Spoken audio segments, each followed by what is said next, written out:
Hello guys! Now I'm going to be taking you through the removal process of this nasty ransomware virus from your computer. This video is going to include three parts: automatic removal, manual removal, and I'm going to show you some file recovery methods that you can use to try and get your files back. Before we start with the video steps, I'm going to say that you're going to have to always follow guidance from site or video YouTube channel that is legitimate. Always make sure to back up your files and use trustworthy sources, and always check if these are real people behind these removal guides. So let's get on with the removal. For the automatic removal, we're going to be using an advanced anti-malware software which you can download by opening the video and clicking on the link in the description. It's going to take you through a removal article about the specific virus, where you can find the download button, which you should click, and it will take you to the download page where the download should start automatically, and then you have to open the installer that you downloaded. Okay, it's going to take you through a language choice and a couple of simple steps that you're going to have to follow. Simply agree with the terms, accept and install, and installation should take 1 or 2 minutes tops depending on your computer. After the setup is done, this scan should start automatically, and when it's done, you click on finish and the scan is gonna start. Now that's it. Basically now the software is looking for any virus files, objects, cookies, anything that may be even potentially malicious, and any virus will hopefully be detected and removed.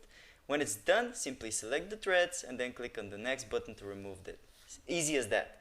Now, so much for the automatic removal. Let's get on with the manual removal.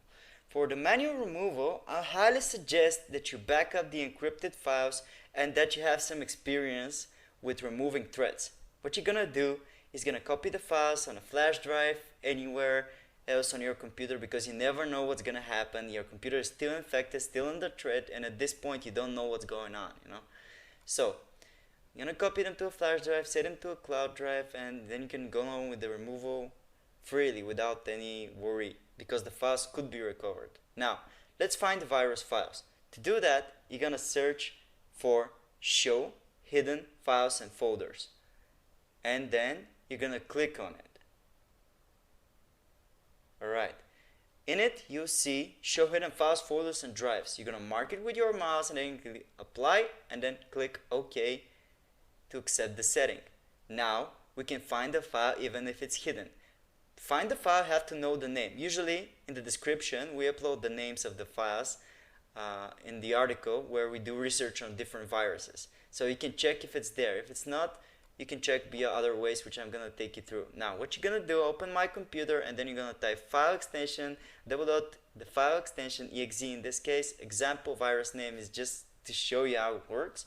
You're going to type the file name, and then Windows will take care of the rest. And you hit enter, it's going to hopefully locate the virus file, search for it, and locate it like shown here. And then you have to delete it as an admin from your computer, and basically that's it. You've taken care of the virus now. Be advised, you need to have experience, like I said, in removing threads to be able to find these files.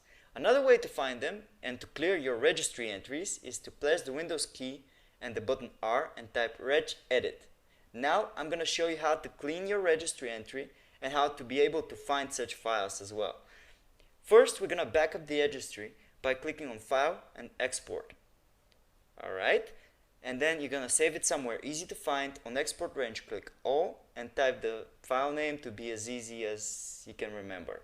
So click on Save, and now you have set up a backup for your registry, so if something messes up, you can always get your registry back, the old good configuration, by clicking on File and then Import and selecting this backed up file. So now we're going to be looking for a specific key. Press Ctrl and S to open the search bar. To do that, you're going to mark only keys. We're looking for keys specifically here, and then you're gonna type run or run once. It's gonna find next, and it's gonna find the run and run once keys, at which usually they contain a value of the virus. You can right click on the virus and then delete it, or you can right click it and then modify it to see the location of the virus file. It will help you find the file. So don't be in a rush to delete the file. And that's it. We've taken care of the threat. Now, for the file recovery, I'm going to show you several simple methods that you can try and that many of our users and our subscribers have already tried, and these methods have worked. What you're going to do is you're going to type in the following link in your address bar and you're going to hit enter to open it. This will take you to our specific article for file recovery against ransomware viruses. It contains 6 methods that have been proven to work under some specific circumstances when it comes to ransomware infection. These methods, they are no way, shape, or form 100% guaranteed to work, but they will surely help you, as we have some users who have partially backed up their files, being able to recover some of their files, and even some users have been able to recover all of the files. Until then, until a decryptor is released, you should check the article in the description often. And that's it, guys. Thanks for watching. Subscribe, hit that subscribe button, and make sure to comment if you have any questions. We try to respond fast.